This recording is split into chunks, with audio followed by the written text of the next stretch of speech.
2 Samuel 16. Daud bertemu dengan Ziba.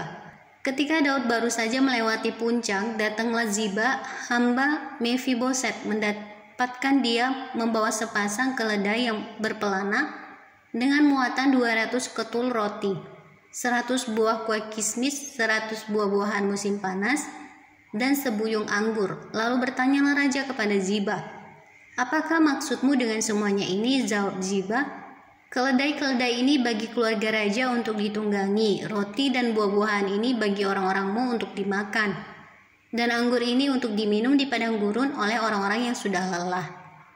Kemudian bertanyalah raja, "Di manakah anak tuanmu?"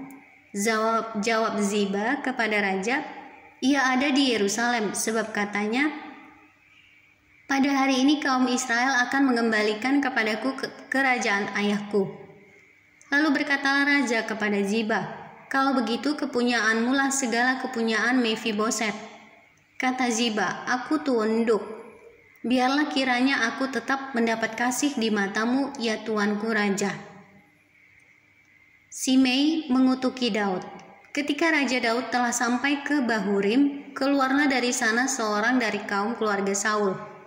Ia bernama Simei bin Gera. Sambil mendekati raja, ia terus-menerus mengutuk Daud, dan semua pegawai Raja Daud dilemparinya dengan batu. Walaupun segenap tentara dan semua pahlawan berjalan di kiri kanannya, beginilah perkataan Simei pada waktu ia mengutuk, "Enyahlah, enyahlah engkau penumpah darah orang Dursila. Tuhan telah membalas kepadamu segala darah keluarga Saul, yang engkau gantikan menjadi raja.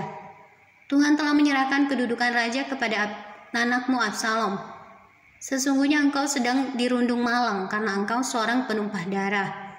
Lalu berkatalah Abisai anak Zeruya kepada raja, "Mengapa anjing mati ini mengutuki tuanku raja? Izinkanlah aku menyeberang dan memenggal kepalanya." Tetapi kata raja, apakah urusanku dengan kamu, hai anak-anak Zeruya? Biarlah ia mengutuk, sebab apabila Tuhan berfirman kepadanya, "Kutukilah Daud," siapakah yang akan bertanya, "Mengapa engkau berbuat demikian?"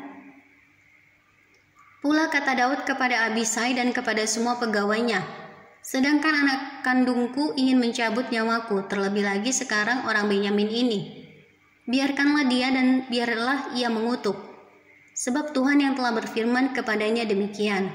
Mungkin Tuhan akan memperhatikan kesengsaraanku ini dan Tuhan membalas yang baik kepadaku sebagai ganti kutuk orang itu pada hari ini." Demikianlah Daud melanjutkan perjalanannya dengan orang-orangnya, sedang Simei berjalan terus di lereng gunung bertentangan dengan dia, dan sambil berjalan ia mengutuk, melemparinya dengan batu dan menimbulkan debu. Dengan lelah sampailah raja dan seluruh rakyat yang ada bersama-sama dengan dia ke Yordan. Lalu mereka beristirahat di sana.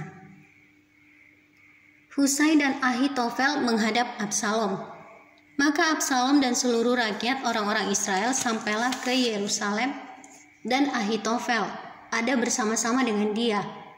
Ketika Husai orang Arki sahabat Daud itu sampai kepada Absalom, berkatalah Husai kepada Absalom, "Hiduplah raja," berkatalah Absalom kepada Husai, "Inikah kesetiaanmu kepada sahabatmu? Mengapa engkau tidak pergi menyertai sahabatmu itu?" Lalu berkatalah Husai kepada Absalom, "Tidak, tetapi dia yang dipilih oleh Tuhan dan oleh rakyat ini, dan oleh setiap orang Israel, dialah yang memilih aku, dan bersama-sama dengan dialah aku akan tinggal.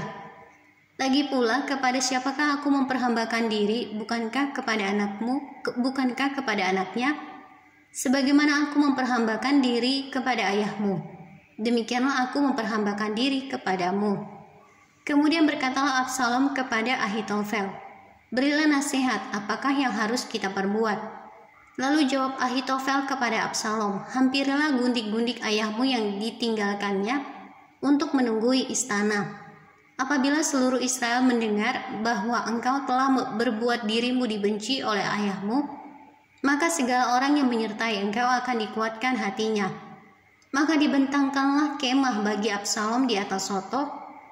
Lalu Absalom menghampiri gundik-gundik ayahnya di depan mata seluruh Israel. Pada waktu itu nasihat yang diberikan Ahitofel adalah sama dengan petunjuk yang dimintakan daripada Allah. Demikianlah dinilai setiap nasihat Ahitofel baik oleh Daud maupun oleh Absalom.